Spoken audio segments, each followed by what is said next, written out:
नमस्कार, Byju's IAS Hindi platform पर आपका स्वागत है। आज हम बात करेंगे 22 दिसंबर 2021 के दैनिक क्विज की, जो कि आपके आगामी संघ लोक सेवा आयोग की प्रारंभिक परीक्षा के दृष्टिकोण से लाभदायक सिद्ध हो सकता है। तो आइए पहले प्रश्न की ओर चलते हैं।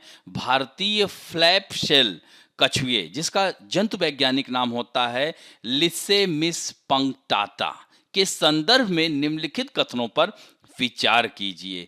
यह केवल भारत, बांग्लादेश और पाकिस्तान में पाया जाता है। यह आईयूसीएन की सूची में सुभेद के रूप में वर्गीकृत है। ये कछुए सर्वाहारी होते हैं। तो यहां पर यह तीनों कथनों में जैसे दिया है कि यह केवल भारत, बांग्लादेश, तो अब यहां पर बात आ गई केवल, यहीं पर यह गलत हो जाता है। नहीं तो भारत, बांग्लादेश और पाकिस्तान इन सब जगहों पर पाया जाता है, लेकिन यहां केवल कह दिया, इसी वजह से यह कथन असत्य हो जाता है। आईयूसीएन की सूची में यह सुभेद के रूप में वर्गीकृत है, यह कथन एकदम सत्य है। यह कछुए सर्वाहारी होते हैं, यह भी सत्य है। अतः आंसर क्या होगा? 2 और 3 यानी बी सही होगा।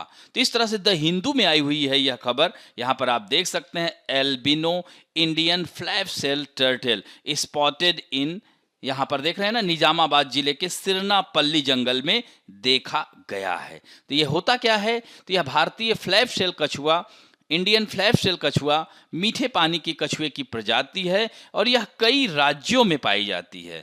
फ्लैप शेल नाम की उत्पत्ति प्लास्ट्रॉन पर स्थित उरू फ्लैप की उपस्थिति से हुई है और इसका वैज्ञानिक नाम, जैसा कि हम बताए हैं, लिसेमिस पंक्टाटा, और यह पाकिस्तान, भारत, श्रीलंका, नेपाल, बांग्लादेश और म्यांमार में पाए जाते हैं। उसमें क्या था? केवल।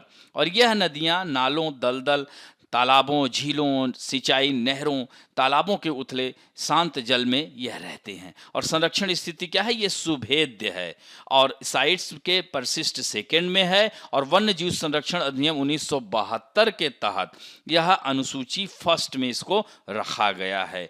अब बढ़ते हैं दूसरे प्रश्न की ओर। विश्व प्रेस स्वतंत्रता सूचकांक किसके द्वारा संकलित और प्रकाशित देशों की एक वार्षिक रैंकिंग है?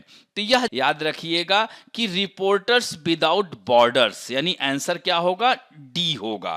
तो यह जो है द हिंदू में आई हुई खबर है, government disagree with India's rank in world press freedom index. तो सरकार विश्व प्रेस स्वतंत्रता सूचकांक में भारत के स्थान से असहमत है। तो सूचना और प्रसारण मंत्रालय ने लोकसभा को बताया कि केंद्र भारत में प्रेस की स्वतंत्रता के बारे में विभिन्न कारणों से रिपोर्टर्स विदाउट बॉर्डर्स द्वारा निकाले गए निष्कर्षों से सहमत नहीं है। तो इस तरह से यह नमूना आकार और लोकतंत्र के मूल सिद्धांतों को बहुत कम या कोई महत्व नहीं है और इस साल रिपोर्टर्स विदाउट बॉर्डर्स द्वारा संकलित इस इंडेक्स में 180 देशों में भारत को 142वां स्थान बताया गया है। तो इस तरह से यह रिपोर्ट संदिग्ध और गैर पारदर्शी है। तो वर्ल्ड प्रेस फ्रीडम इंडेक्स एक विदेशी गैर सरकारी संगठन है जो कि रिपोर्टर्स विदाउट बॉर्डर्स द्वारा प्रकाशित किया जाता है। और इस तरह से मंत्री ने कहा कि संविधान के अनुच्छेद 19 के तहत निहित भाषण और अभिव्यक्ति की स्वतंत्रता का अधिकार सुनिश्चित करने के लिए सरकार प्रतिबद्ध है और सरकार पत्रकारों सहित देश के प्रत्येक नागरिक की सुरक्षा को सर्वोच्च महत्व देती है। तो इस तरह से भारत की इस तरह की रैंकिंग करना दुखद है और पत्रकारों की सुरक्षा पर विशेष रूप से 2017 में राज्यों और केंद्र शासित प्रदेशों को एक एडवाइजरी भी जारी की गई है जिससे कि उनको सुरक्षित रखा जा सके। तो इस तरह से वर्ल्ड प्रेस इंडेक्स का जो रेटिंग है 142 भारत की, इससे हमारे देश की सरकार असहमत है।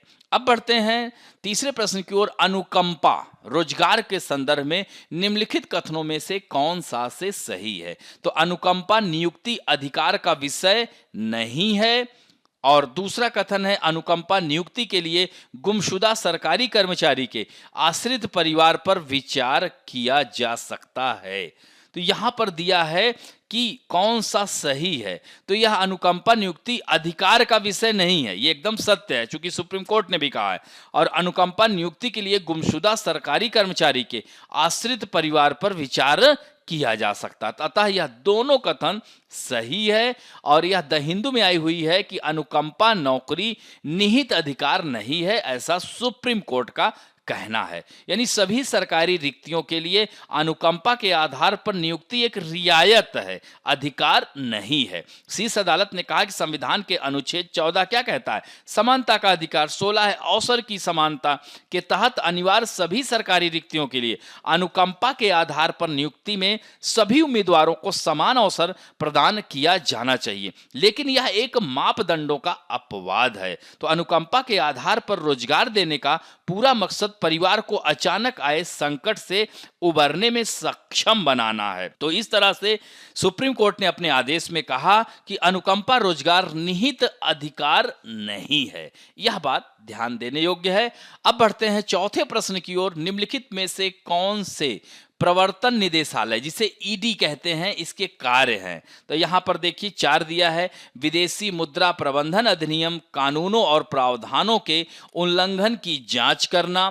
दूसरा है धन शोधन निवारण अधिनियम 2002 कानूनों और प्रावधानों से संबंधित अपराधों की जांच करना। तीसरा है भगोड़ा आर्थिक अपराधी अधिनियम 2018 के तहत भारत से भगोड़ों पर कार्रवाई करना। और चौथा है प्रवर्तन निदेशालय इंटरपोल के साथ संपर्क के लिए भारत का आधिकारिक रूप से नामित एकल संपर्क बिंदु है। तो इससे संबंधित विकल्प दिया गया है 1, 2 और 3। बी में दिया हुआ है 2, 3 और 4। सी में दिया हुआ है 1 और 2 और डी में दिया हुआ है चारों। तो यहां पर उत्तर होगा 1, 2 और 3। चूंकि यह इंटरपोल से संबंधित नहीं है तो यह कथन असत्य हो जाता है। 1, 2 एंड 3 सही है। तो इस तरह से ईडी के बारे में आपको पता होना चाहिए और द हिंदू में आया हुआ है यह भी खबर। तो प्रवर्तन निदेशालय ईडी मुख्य रूप से भारत में विदेश से जुड़ी संपत्ति मामले व अन्य तरह की संपत्ति की जांच करती है। वहीं ईडी के अंतर्गत जो भी अधिकारी कार्य करते हैं उसका चुनाव आईएएस, आईपीएस इत्यादि रैंक के आधार पर किया जाता है। यह एक खुफिया एजेंसी होती है जो हमारे देश में वित्तीय संबंधित अपराधों पर पूर्ण रूप से नजर रखती है। इसके साथ ही आर्थिक रूप से कानून लागू करने का अधिकार भी ईडी को ही सौंपा जाता है। तो इस तरह से प्रवर्तन निदेशालय को प्रवर्तन निदेशालय का फेरा और फेमा, यह 2 अधिनियम के तहत भारत सरकार की सभी तरह की वित्तीय जांच करने का अधिकार है। ईडी वित्तीय रूप से देश में गैर कानून हो रहे कार्य को लेकर उस पर कार्रवाई कर सकता है। प्रवर्तन निदेशालय मुख्य रूप से फेमा के प्रावधानों के संदिग्ध उल्लंघन की जांच करता है। फॉरेन एक्सचेंज से जुड़े मामलों की भी जांच करता है। ईडी मुख्य रूप से फेमा के उल्लेखन के तहत दोषी पाए गए लोगों की संपत्ति को भी जब्त कर सकता है और इसकी स्थापना 1956 में हुई थी। वर्तमान समय में ईडी फेरा और फेमा 99 के अंतर्गत कार्य करता है। वहीं वर्तमान समय में ईडी के 5 मुख्य कार्यालय हैं जो कि मुंबई, चेन्नई, चंडीगढ़, कोलकाता और दिल्ली में स्थित हैं। अब बढ़ते हैं संघ लोक सेवा आयोग में आए हुए प्रश्न की ओर। 2017 में आया था। इसमें है somatic cell nuclear transfer technology, जिसे कायिक कोशिका न्यूक्लिय अंतरण प्रौद्योगिकी का अनुप्रयोग क्या है? तो इसमें दिया गया है कि जैव डिंबनाशी का उत्पादन, जैव निम्नीकरण प्लास्टिक का निर्माण या जंतुओं का जननीय क्लोनिंग। तो यह जो है यहाँ उत्तर होगा सी होगा। तो इस तरह से यह पशुओं की प्रजनन क्लोनिंग होती है और क्लोनिंग एक पूर्ण जीव किसी अन्य जीवित भाग या कोशिका की सटीक प्रतिलिपि का उत्पादन है। तो 5 जुलाई 1996 को भेड़ डॉली की क्लोनिंग के लिए एडिनबर्ग के रोजलिन इंस्टीट्यूट में इयान विल्मुट और उनके सहयोगियों द्वारा somatic cell nuclear transfer technology का यूज किया गया था और यह क्लोन होने वाला पहला स्तनपायी था। Central institute for research on buffaloes ने नरों या गुणवत्ता वाली मादाओं की वयस्क शारीरिक कोशिकाओं के उपयोग से भैंसों की भी क्लोनिंग तैयार कर दी है। और अब बढ़ते हैं आज के फैक्ट ऑफ द डे में। बेलागावी सीमा विवाद, the Belagavi border dispute between किसके किसके बीच है? महाराष्ट्र और कर्नाटक के बीच में है।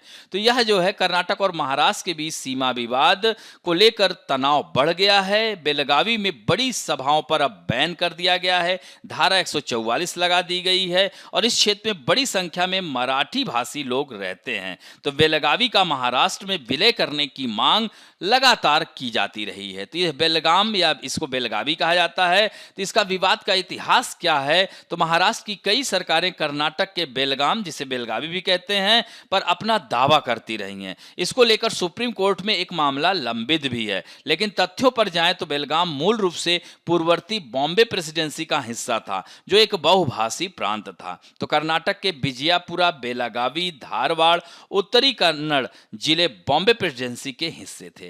तो 1947 में आजादी के बाद बेलगाम बॉम्बे प्रदेश के तहत आया और 1881 की जनगणना के मुताबिक बेलगाम में 64.39% लोग कन्नड़ भाषी थे और 26.04% लोग मराठी थे। लेकिन 1940 के दशक में बेलगाम पर मराठी भाषी राजनीतिक प्रभावी हो गए और उन्होंने गुजारिश की कि उनके जिले को प्रस्तावित संयुक्त महाराष्ट्र प्रदेश में डाल दिया जाए। लेकिन राज्य पुनर्गठन आयोग 1956 के तहत उसकी मांग को खारिज कर दिया गया और इस तरह से कह सकते हैं कि बेलगाम के अलावा बॉम्बे प्रांत के 10 तालुकाओं को मैसूर राज्य का हिस्सा बना दिया गया। 1997 में बदलकर कर्नाटक यह हो गया। तो इस तरह से इस कानून के तहत इस राज्यों का बंटवारा भाषा और प्रशासनिक आधार पर किया गया। इसके लिए महाजन आयोग की रिपोर्ट ने जब राज्य पुनर्गठन आयोग कानून 1956 के तहत मराठी नेताओं की मांग खारिज हो गई तो तत्कालीन बॉम्बे सरकार ने केंद्र के सामने इसको लेकर अपना विरोध जताना शुरू किया। तो 10 साल बाद 1966 में इस विवाद के निपटारे के लिए जस्टिस मेहर चंद महाजन की अगुवाई वाला महाजन आयोग गठित किया गया और इस आयोग ने 1967 में अपनी रिपोर्ट जारी की और इसमें विवादित क्षेत्र में आने वाले 264 गांव महाराष्ट्र को और 247 गांव कर्नाटक को दिए गए। हालांकि इस आयोग ने भी बेलगाम पर कर्नाटक के दावे को तो हरी झंडी दे दी, महाराष्ट्र ने इस रिपोर्ट को मानने से इनकार कर दिया, जबकि कर्नाटक ने यथास्थिति बनाए रखने की मांग की। और थोड़ा सा इसमें मैप के थ्रू देख लेते हैं तो यह देख रहे हैं ना, उत्तरी कन्नड़ है, यह बेलगावी डिस्ट्रिक्ट है। तो बेलगाम, जिसे बेलगावी या बेलगांव भी कहा जाता है, तो कर्नाटक के राज्य के बेलगाम जिले में स्थित एक नगर है और यह उस जिले का मुख्यालय भी है। तो बेलगाम में एक प्रसिद्ध जेल भी है जहां स्वतंत्रता संग्राम के दौरान विनायक दामोदर सावरकर को रखा गया था। तो इस तरह से आज का अंक यहीं समाप्त करते हैं। आशा करता हूं कि आज का भी यह अंक आप लोगों को अच्छा लगा होगा और अच्छा लगे तो प्लीज लाइक, शेयर, सब्सक्राइब और बेल आइकन दबाना ना भूलें। धन्यवाद।